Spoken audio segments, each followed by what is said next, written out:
the School Redistricting Task Force came to Chittenden County. We divided and conquered. I was at the business meeting from about 1:30, and then you came in for the forum. There was no public confidence that this was going to accomplish the mission. But it's wrong. Just like saying something that is literally happened to me but didn't literally happen to me is also wrong. I can tell that you don't have strong opinions on this, and that we should just move on. Hello, Vermont. I'm Andy Julo. And I'm Joanna Grossman. And this is There's No Way in Creemee. Vermont politics, culture, and beyond. Thanks for joining us. Hello, and welcome to There's No Way in Creemee, episode 11. 11. How are you doing today? I am okay. I have a big zit on my forehead, and I'm a little upset about that. Really? I didn't notice. Well, it's good. Yeah. I'm wearing a hat, so that helps. Well, it's kind of just under the brim. But, okay. At my age, I don't feel like that should be happening. No. You should either be actively dying or going through puberty. Yeah. You shouldn't be like rebooting puberty in your late 40s. But are you using new makeup? No, it's the same stuff I've always used. Yeah. That's when my skin rebels. It's like, that didn't work. Yeah, it can be a little sensitive. So, no, I can't say that was the cause this time. And maybe it's the stress of the podcast. You know what? You're welcome. Yeah, could be. Awesome. So as you know, I had been long awaiting the opening of Mr. Creemee, a new Creemee shop in my neighborhood. Mm-hmm. And it's like, so for South Enders, they'll remember that Myers Bagels used to be on Pine Street, South Enders in Burlington, and that they moved. And there was another place in there for a hot second. And then all summer, there was this Creemee place that was supposed to open up. And I can't tell you how many times I walked by the windows longingly, just waiting. I was there 2 weeks ago. Mm-hmm. I had to bring some brochures down to PP&D. Mm-hmm. And it looked like there had been no movement since I was there with you, May, June-ish? Yeah. Yeah. Yeah, and it made me sad because I was this was I was just so excited to have a Creemee place. Mm-hmm. And it finally opened. Yep. And Steve and I got down there, and it was amazing. It was worth the wait. Nice. Yeah. Nice. Really, really good. And they had a very interesting menu item that I noticed. Yeah. They had a donut sandwich. Mm-hmm. And I didn't get that because I'd already got my Creemee and BT Dubs. I got maple and coffee twist. And that is my order going forward for the rest of my life, if possible. Right. Without sprinkles. No, I got sprinkles. Oh, you got sprinkles. Dude. I know. You wish. I was just trying to sneak that by you. And, so, and then sure enough, I get a text from you calling out the donut Creemee sandwich. Yeah. Yeah. I saw a picture of it, and I thought I wanted to go to there. Yeah. Right? Yeah. And I looked at it, and it looks difficult to eat. Yeah. Well, the first thing I thought is I looked at it and it didn't look like a true sandwich. It looked more like a taco, the way it was kind of it's overflowing. Yeah. It's a donut and it's creased and it's overflowing with pumpkin creamy filling. Right. Yeah. Yeah. They had their opening day. Right. They had pumpkin spice. It's not quite an open face sandwich. It's not, you couldn't close it. It would just it would go everywhere. Yeah. So that's even your flavor, pumpkin spice. Yeah. Whoa. Absolutely, that was absolutely. calling to you. Yeah. So I figure what I'll do is it's kind of heaped up. I would eat the Creemee down to a concave level so it's even with the donut, and then just start chomping in on the donut and do all of this quick, of course, because it's going to melt fast because it is a Creemee. Even if it is October. Yeah, it might not. I didn't have a melting problem this time. I felt first of all, it's cold out now. Yeah. And also, I just felt like their Creemee formula was more structurally sound than others I'd had. Well, it's in the post, it said pumpkin soft serve. It didn't say Creemee. Whoa. Mm-hmm. That's actually, what does that mean? Right. Is it actual, because, there is a difference in fat content. So we've heard. Creemee. Yeah, that's what we've heard. Yeah. Right. We really didn't set out to be experts on frozen desserts when we started a podcast. And it is amazing how that has taken on a life of its own. Yeah. Well, I kind of stopped planning where my life goes. It's got its own plan. I just follow it. And if it's going to be leading me to pumpkin soft serve and a detailed strategy for eating it from a donut, so be it. from a donut. Yeah. I think it's interesting that you spell donut Doughnut. That's the proper spelling. It's one of the proper spellings. That is the proper spelling. So this says here that donut is more casual variation that is widely accepted, especially in the United States. Mm-hmm. But it's wrong. Just like saying something that is literally happened to me but didn't literally happen to me is also wrong. I can tell that you don't have strong opinions on this, and that we should just move on. Yeah, no, For the sake of our own relationship. Right, and also the listeners might be completely disgusted at my approach to the English language. Yeah, I accept that. All right. I don't think it would go well for me if we continue this anyway. Okay. So, regular listeners know that we record in North Hero in a skate shack, and we love it. Andy basically made like a podcast clubhouse for us here. Yeah, we've got lights here, red LED lights and vibes and all that stuff. Yeah. It's so good. Yeah, but the thing is that it's actually a place where people come in the winter to borrow skates. So when the lake is frozen, we can't be like in here recording a podcast. No, and we didn't really think we'd end up here permanently.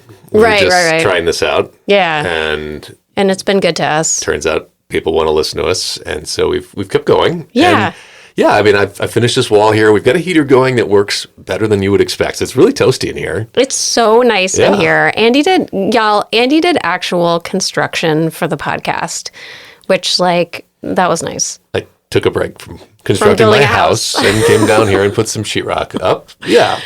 It's not fancy. It's not pretty.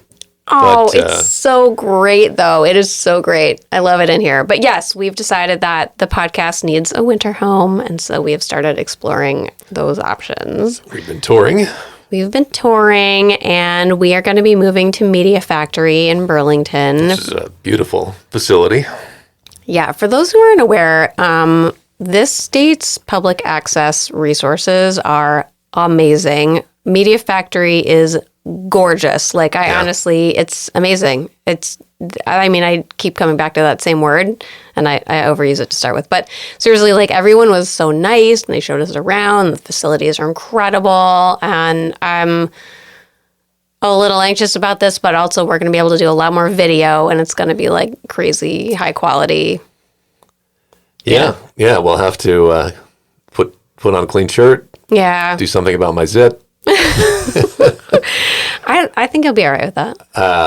Yeah. We'll come up with something. Cover up. Yeah. I think we do have to reserve the right to be casual, though. I think I'm claiming that. Yeah. Yeah, we're not fancy people, so. Yeah. Yeah, it's funny. Like, I guess I'm wearing, like, a sweater today and stuff. But, like, I do like to kind of just, like, plop in this chair, like, with a hat and hoodie if I want to. Mm-hmm. You know what I mean? And I can see that being even more the case in the winter. So even though it's pretty and there'll be video, we're going to keep it real. We get to bring in our own background, so we get to personalize it a little bit. Yeah. I don't know what we're going to do, or if anything. I mean, the blue curtain is okay. Okay, I have two concepts for that. All right. Okay. Let's hear it. So one of them is we do like a photorealistic photo of the skates, the shelves of the skates in the skate shack with the red LED lights, in the photo. And then we have that be the backdrop in the studio. That's one. Okay. Another was like to make an image, or I guess a backdrop of the logo that Mike made for us, like the pretty There's No Creemee branding, and have that be on like some like Vermonty wooden barn kind of thing. I like both of those. Yeah. Yeah. So those are my concepts, but none of them exist yet. And I guess we would actually have to get it made, so that's a factor. Yeah. Yeah. Yeah. It's an extra thing to load in the truck. Yeah, it would have to come in and out with us. Like, yeah. And they did tell us that we can't have a live horse. Right. We can have hay bales, but they had to draw the line at a live horse. Yeah. I don't know about dogs. I wouldn't bring any of my dogs there. No, I'm not bringing any of the chickens. No. All right. It's right. It's near your house. It's right down the street from my house. In fact, if we still had LB, we have one chicken that used to get out all the time. Like she just had like a life of her own. And I could totally see her just like walking in the studio and being like, guys, what's up? But but I will be able to walk there myself. And that is nice. I'll be schlepping off the island to the mainland. You will. I'm really going to, I mean, that'll suck for you, but I'm going to miss my drives out here. Well, yeah. Spring will come. Yeah. Yeah, that's true. I'm going to miss a skate check. It's fun. It's been good to us. Come up and skate.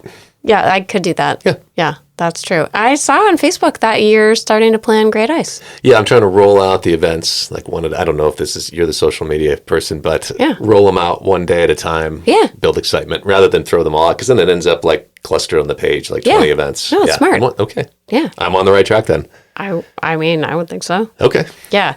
People always say, like, I'm a social media person, and I do a lot of social media, but I don't know that I don't really feel like that. Maybe it's like imposter syndrome. I don't know. Yeah.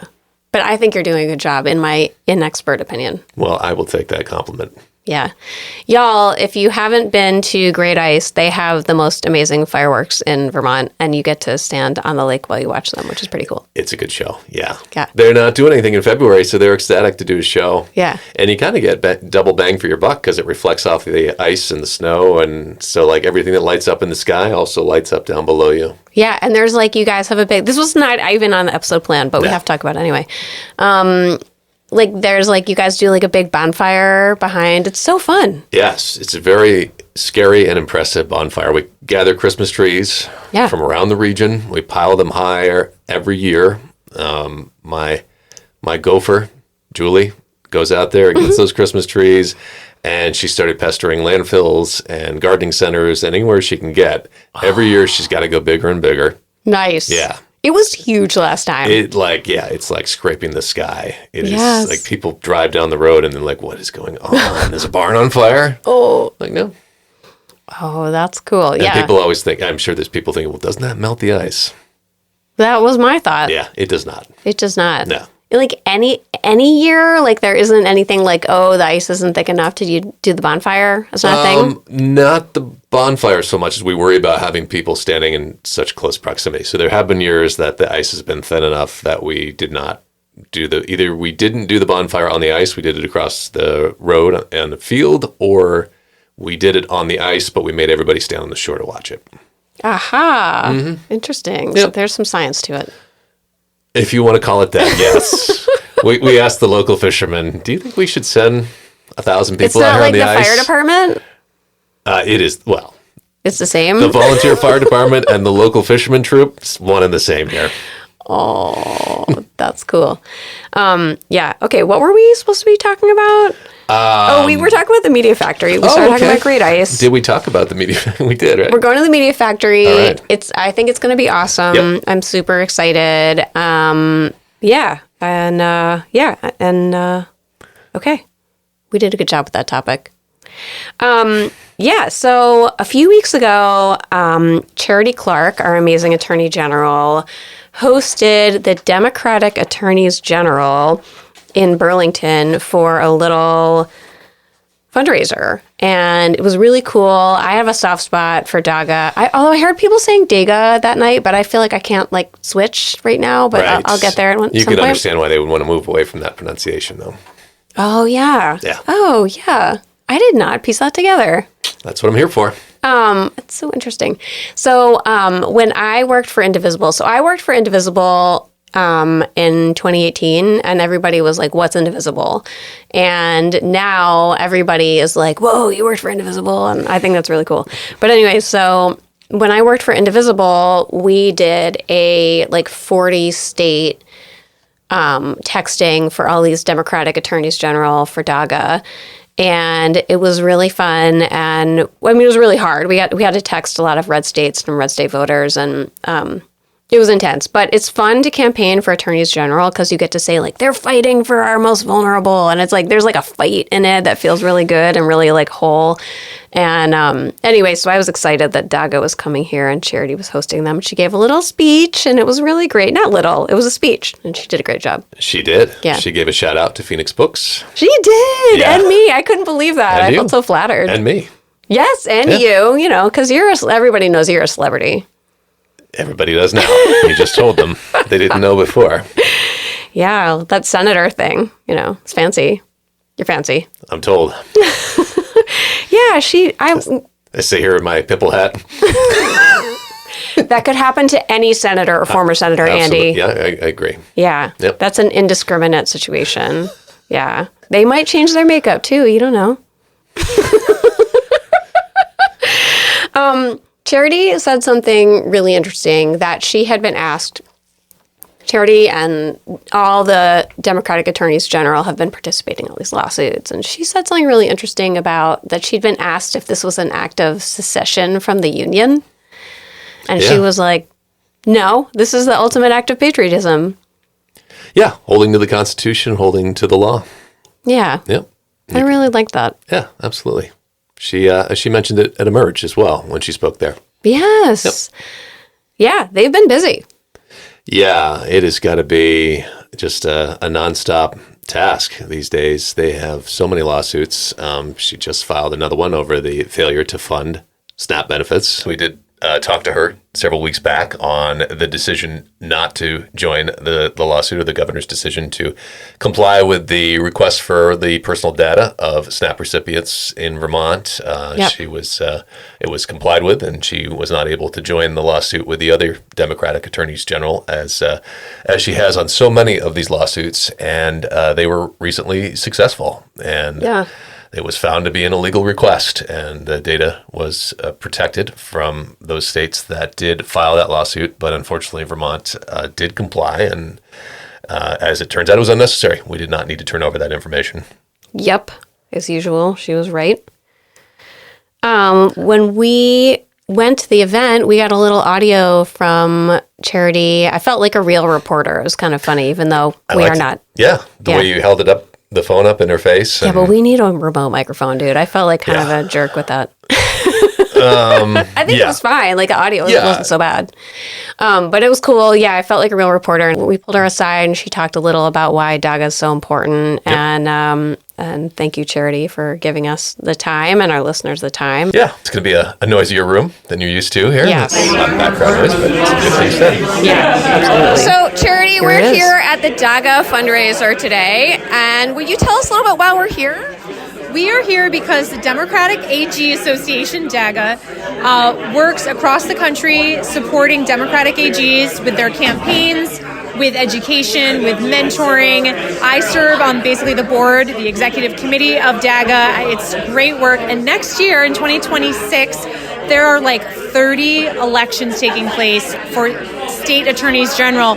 As you know, I collaborate with other Democratic AGs to do our work fighting against the federal overreach and unconstitutional acts by the Trump administration. I got to get my friends reelected so that we have other Democrats helping Vermont do that work. We do it as a unit, and we really are a force multiplier. So it's to our benefit to have all of those states reelected, and we have a couple of states I'm hoping we take back from the Republicans. Kansas is on my mind. I would love to take back Kansas. So, well, you said something really interesting in your speech. Someone had asked you if this is like a light succession, and you talked about that we're the real patriots. Would you share a little about that? Well, I was asked this question from an article about whether what the AGs are doing somehow constitutes a soft succession, and I think it's the opposite. I think standing up for democracy and standing up for our Constitution is reaffirming our system, and I think it makes us the real patriots here who really believe in our constitutional democracy, in the separation of powers, in our sovereignty of the states, and our very unique, special, and iconic constitutional democracy here in America. Thank you so much. Is there anything else you want to share with the listeners? They're big Charity fans. Oh, that's so nice to hear. I always just like to add, chocolate vanilla twist with chocolate sprinkles. I know we got to stay with the theme. That's my favorite kind of creamy. Thank you so much for your time. My pleasure. So we just did this amazing interview with Justin Marsh, hearing a little about the LEAD program. And everyone should listen to it. It was really cool. I thought it was really fun, but I am obviously like a huge campaign nerd, so that's real. And one of the reasons I was so excited to talk to them is because I really want to see us pick up some of those 26 seats that Democrats lost in 2024. And I'm excited that they're doing some of the work on that, not just Vermont conservation voters, but a ton of, there's like this consortium of advocacy groups that is working on that. They're kind of focused on, like, no disrespect, but I feel like they're a little focused on some of the low-hanging fruit, some of the more progressive communities that are, like, population-dense communities that I think will be easier Democratic pickups. But what I keep coming back to is, like, who is doing the work to pick up the 26 seats? Because I'm not clear on that yet. And I should know, I feel like. You know what I mean? Yeah. It's kind of weird. Like, it's like we lost these 26 seats. We lost 6 Senate seats, 20 House seats, and a lot of those were in moderate, rural, working class districts. And that is the work we need to be doing right now. That's where we've lost a lot of ground. And I'm like honestly kind of putting this out to our listeners. Like, I'm curious if you feel like, like who's working on that. I want to know. And I would like to have them on the show and learn more about that, because I'm really feeling more and more concerned about that as we get inch closer and closer to the election. Yeah, I mean, we have a lot of the state that is no-go zone for one party or the other, right? We have, there's not that many places where it is sort of evenly matched, and these 26 seats were kind of those areas, and it's important to continue to have dialogue from both sides, Democrats and Republicans, and so we don't want to just leave those seats blank. We want to put up a good candidate, continue to advocate for Democratic causes. This is a great opportunity for young people to rise up and fill these run for these seats and continue that conversation. Yeah. Like, when I came up through campaign work with Indivisible and Open Progress, we would split up every campaign cycle into a listening campaign, a persuasion campaign, and a mobilization campaign, which is like more commonly a get out the vote kind of campaign now.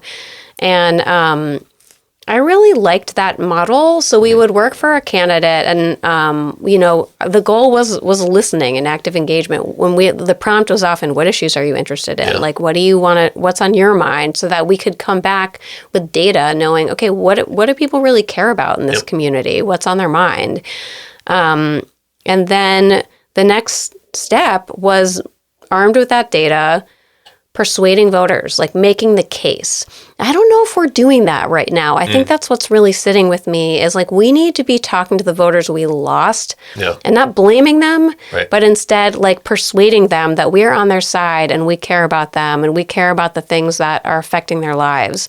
I just don't know if we're doing that. Well, and you have to have a clear picture of what tipped the margin, right? And so why did it swing that way? And we have some listening sessions going on, and that's a good thing, and those should happen. But who did an awful lot of listening is the 26 people who lost in 2024. I mean, I knocked on over 1,000 doors, and I don't know that our experiences have been collected. Because those experiences are the margins, and that's where we lost, and that's where we could pick up. Yeah. I'm waiting to see the 26 and 26 campaign and really like hear from each of those candidates and campaign managers and organizers and find out, what we didn't know, so that we can do it better the next time. Yeah. All seriousness aside, the 26 and 26 is just, it's like out there on a marketing tee. Yeah. I'm waiting for it. Yeah. Yeah, if you're the person hearing this who wants to run that campaign, you can come on the show anytime. In other big events this week, the School Redistricting Task Force came to Chittenden County. They did, and they're getting near the end of their work. And we divided and conquered. They met from 11 to 5 for their regular business meeting. and then they turned around and took a dinner break, and then was it 6 to 8 o'clock was the forum? It went a little longer, actually, Yeah, and I was at the business meeting from about 1:30 on. So they took a lunch break. I couldn't make the first couple hours, but was there, and then I left, and then you came in for the forum. Yeah. Everyone I talked to actually said, they either said, oh, I saw Andy this morning. Oh, where's Andy? Right. One of the two of those. We are not in the same. We were not allowed to be in the same room anymore. I said, yeah, he took the morning shift. I'm taking the evening shift. That was like another time when I felt like a beat reporter, like, because I was taking copious notes too. But it was pretty interesting day. Yeah, it was. I really hadn't had the opportunity to really just watch in on the work that they're doing. They do have a meeting November 10th. They are planning on the goal is to have the maps ready by then. And, they were lamenting that they are not as far along as they would like to be. And it's sort of looking like they may not be able to achieve all the goals that they wanted, feeling like the task was too large for the time allotted. Yeah. Yeah. And, there were 3 maps presented. It was kind of unclear in the moment how many maps were real, actually candidates for being the maps that they're supposed to come out with. And it wasn't just me. At the end of the session, I could tell some of the task force members were confused about which were actual maps and which weren't. And some were labeled as thought exercises, and then clearly labeled as not intended. Please don't, if you're in this district, don't take that as literal. This is not just suitable for human consumption. Yeah. So, I would have thought, and I think they think too, that getting in on that November 10th final vote, they'd be a little bit more in the column of a final map. Yeah. But there were 3 presented. I missed the first one. It was from Scott Beck and the appointee from the governor's office. And it not surprisingly, looked a lot like the governor's plan. Right. Slightly toned down. Like it wasn't 5 districts, but it was more than 5, but they were big districts. And the one for Chittenden County was, Chittenden County included the islands, and it was 21,000 students. Yeah, so a little more than what was in the legislation, right? Yeah, well, I mean, my understanding is they are, the minimum is 4,000, the maximum is 8,000. Mm-hmm. So it kind of rejected the premise and went over, trying to create even larger economies of scale. Mm-hmm. The second map, I don't remember if we've talked on our program about the BOCE model in New York. You know what? I think we made a passing reference to it. Mm-hmm. But yeah, not really. Yeah, so and it was rebranded in the Vermont version, so it was actually labeled CSAs, which is going to be equally confusing in Vermont.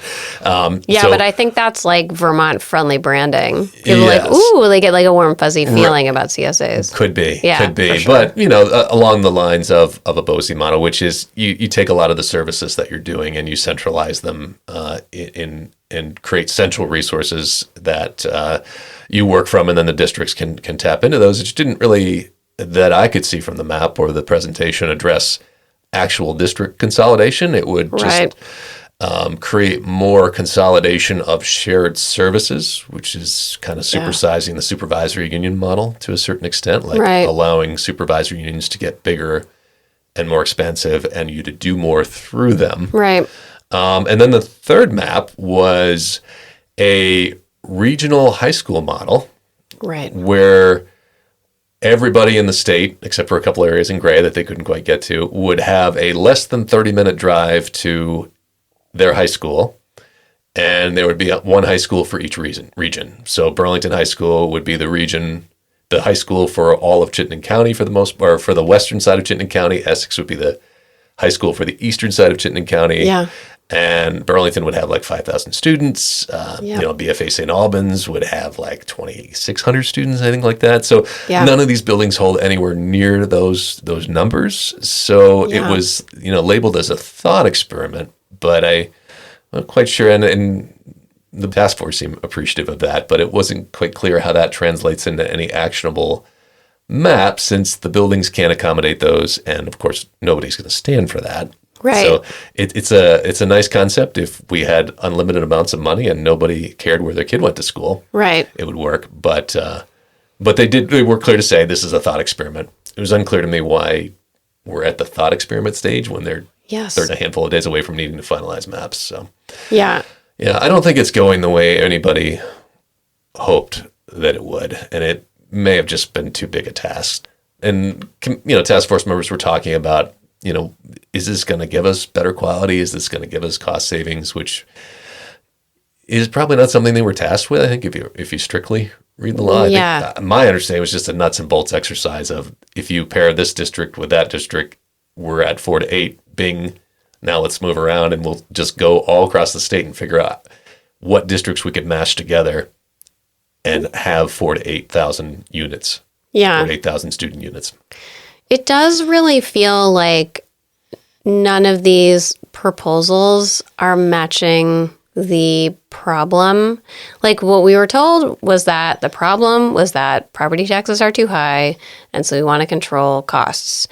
And like, none of these ideas will save money, and nobody has shown evidence that they will. So maybe we shouldn't be destroying community schools for no outcomes. Like, I just don't understand. Like, nobody's saying that. I don't know. I'm just not seeing it. And that was the talk in the room when I was there. A lot of school boards and we're saying, we've gotten as much as we can, as much cost savings as we can out of consolidation. So when I was there in the evening, it was school board members from all over, mostly talking at public comment. And they were really upset, and they kind of felt like, we've done everything we can to be more efficient cost-wise. Yeah. And we're not seeing the outcomes. We're not seeing any savings. That's what I keep coming back to. I think there's a perception out there among voters that larger scale leads to lower costs. Right. And it doesn't necessarily translate. It's not necessarily true. And, we saw this with Act 46, and we did a bunch of consolidation and costs skyrocketed. Yeah. And a lot of board members were saying, this is not going to save money. And, voters were saying, yes, it will. Do it. And we did it. And now we're having kind of the same reaction. Like, well, maybe we didn't do enough of it. Maybe if we did a little bit more. This has just always been the problem, is that maybe it just costs a lot, and it doesn't matter. And if you're going to spread out as much as we are in this state and be as rural as we are, and have as much many of our homes occupied by people who don't have kids, it just gets very expensive. We're older and we're rural, and healthcare and education become expensive in those scenarios. As you know, school boards hear a lot of public comment all the time, right? And it was pretty interesting to see the task force present, and then it was school board members from all over the county who were testifying. And actually, not just from the county. A lot of people zoomed in to give public comment, because this is a statewide issue, you know, and this was just the meeting they could make. And I guess I was just really struck by how many districts really don't want this. One of the school board members at Essex Westford had done some math, and he felt like this was going to lead to, laying off 300 to 400 educators. I don't see how that could possibly improve educational outcomes. Yeah, we had very different experiences. I watched, there was very little public comment. It was a little bit at the end, but other than that, I was just watching the committee work, and then you've got the side where people were invited to speak and share their thoughts. Yeah, people were uniformly opposed to it. And, there was just this kind of recurring theme of we've done everything we can on costs. Oh, so another thing that I heard a lot, and, something we've talked about is, so it's not that we're spending more on education, it's that we're spending more on schools because so many social services are coming into the school budgets. And a lot of people felt like we should keep doing those, but those shouldn't be in school budgets. They should be coming from other sources. And that seemed to make a lot of sense. And, it's been a common theme in a lot of the interviews that we've done on education. Absolutely. Yeah. And I'm just continually confused by where the evidence is that this is a good idea, particularly when we're trying to tell people, we're trying to get more people to move to Vermont to build the tax base and build the workforce. And then we're closing one of our small community's most vital resources, which is their schools. People are just going to be there's going to be less town centers in these small towns. They're going to be less appealing. And that's just reality. Yeah, and when we have these discussions, we do have that element that thinks, we're going to scale up and we're going to save tons of money by scaling up. And then there's people who want to scale up, but they want to do it for a completely different reason. They think that we can empower the way we educate and get better results through scale. And they're coming at this from two very different angles, and they struggle to work together, but they kind of want the same thing. They both want to build scale. And then there's a lot of the community members and people involved, and parents and people who are attached to their local schools that really value that local contribution. And I think we've lost a lot of that element has felt very frustrated since Act 60 and 68. That formula never really allowed people to feel full control over their community the way they do with their local select board budgets. And it seems to be the way we're wired here in Vermont, and we're working against it. And it would just be, I just feel we would get a more economical system by making it more localized and actually connect those tax rates, to your vote. Right. And be able to affect the outcome for your own students. I mean, so much of our tax rate is affected by the spending that goes on around the state. And we're supposed to be voting on our school budgets and patrolling our school budgets. But if we shoot them down, our tax rate doesn't go down. Yeah. Because we're affected by the rest of the state.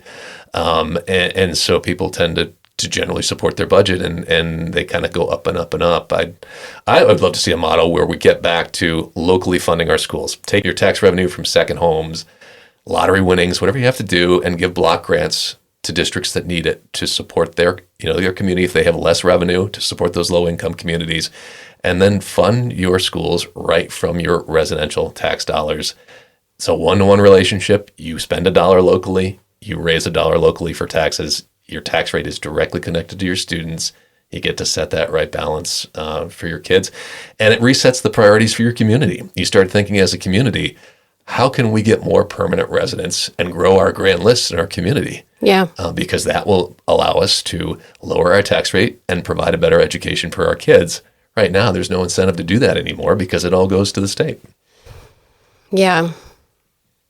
I'm monologuing there. No, I mean, it's true. It is frustrating that these policy decisions. So one legislator, who I won't say who it was because I didn't tell them they're on the record, but one person said to me last night, this wasn't a policy decision. This was a political decision, right? And that's what's so heartbreaking is this isn't about student outcomes. This isn't about saving money. This isn't about community-centric, family-centric policy making. This was like a shtick to tell people, oh yeah, you're going to save money, but there's no proof of that. So it's why are we doing it? I keep thinking about how when I moved to Vermont and I was looking for a house, I moved to Burlington, but I was looking in a smaller town and someone said, oh, but there's no school here. I'm not sure I would have wanted to buy a house there. Yeah. That's not super appealing. No. And, no big deal. Our kids, take the bus an hour each way. That's not super appealing. One of the parents who zoomed in from, I think it might have been Northeast Kingdom last night, said they were I don't want to put my kid on a bus for an hour and in dangerous winter conditions in Vermont. That's true. We especially don't have great geography for something like that.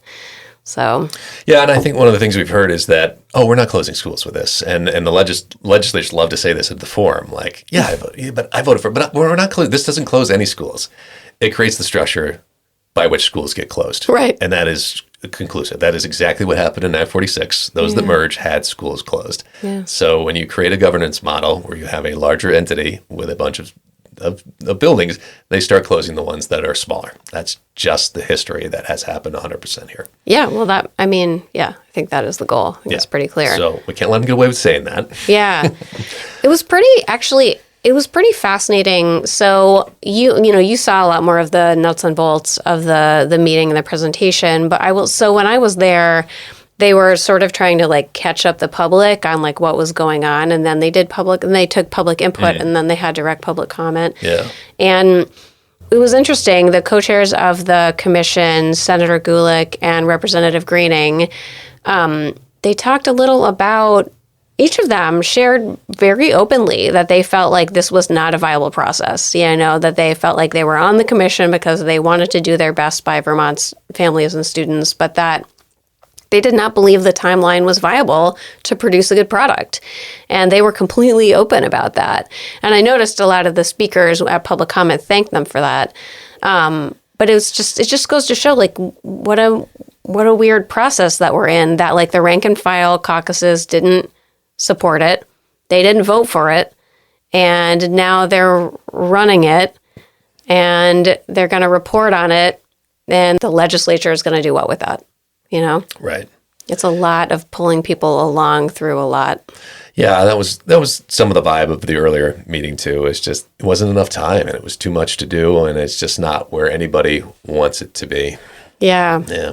I had so there was 3 sections to the part in the evening. One was a presentation. One, they had these, like, it was very like workshop-y style, where they had these big Post-its up on the wall, and you could put little Post-its on them responding to prompts. Yeah. And so one of them had a prompt on it that it was sort of like a chart, and it was saying, how much confidence did you have in the following outcomes? And one of them was like improved student outcome, and one of them was improved equity, and one of them was improved cost efficiency. And there were a few other things along those lines that were ostensibly the mission of this bill. And you would put these little sticky dots, like, next to if you had no confidence, some confidence, or a lot of confidence. And I saw the dots were all clustered around none in every single thing. Like, there was, for the people who showed up at this hearing, there was no public confidence that this was going to accomplish the mission. Yeah. Well, I was telling you before, though, it's so frustrating trying to do these things and work on a school board or you know, do what the task force is trying to do, because the feedback is so segregated. Yeah. You know, you'll get these forums and everybody's against it. Yeah. But there's a lot of taxpayers and voters out there who aren't going to show up to these forums, but they're going to vote accordingly because they want to see some change and they want to see some relief, and they're willing to throw some flyers at the wall and let's see what happens. Yeah, that's right. And it stinks to be the parent or teacher or child that is thrown against the wall to see if this will work, you know? Yeah. That is affected by those decisions. Yeah, and politically, it was remarkable to see the commissioners themselves, a lot of them along for the ride. Like, they didn't support the process either, you know, and they were running it. Yeah. So it's really something, and I'm curious to see what happens with the report that's going to come out on December 1st, and then what the legislature is going to do with that. Yeah, I mean, there was some talk about maybe not putting the maps forward and maybe just saying this was a difficult task, but these are the things that we need to focus on, and some recommendations. Or just doing the report without the maps? Yeah. Can they do that? It wouldn't be within their charge, but what would happen? Didn't sound like that's the way they were going to go, but they might want to just provide some guidance, like take what we've learned and provide that as guidance to the legislature when they show up in December of, you know, we weren't able to come up with a map as you asked for, but here's, you know, what we did and what we were thinking and where you might take this as a next step. But it's scary to me that this is all going to get done in a legislative session. Yeah. Our state is going to get carved up, not by what makes sense or what data suggests or what's best for all of our communities, but by what they can accomplish in the window that they have, which is relatively short. That, and at the same time, the state is going to be headfirst into a budget crisis. I mean, there's kind of no way around that. We've just lost so many federal resources. Yep. Yeah. It should be pretty interesting. Well, there's always the hope that it will just implode and go away.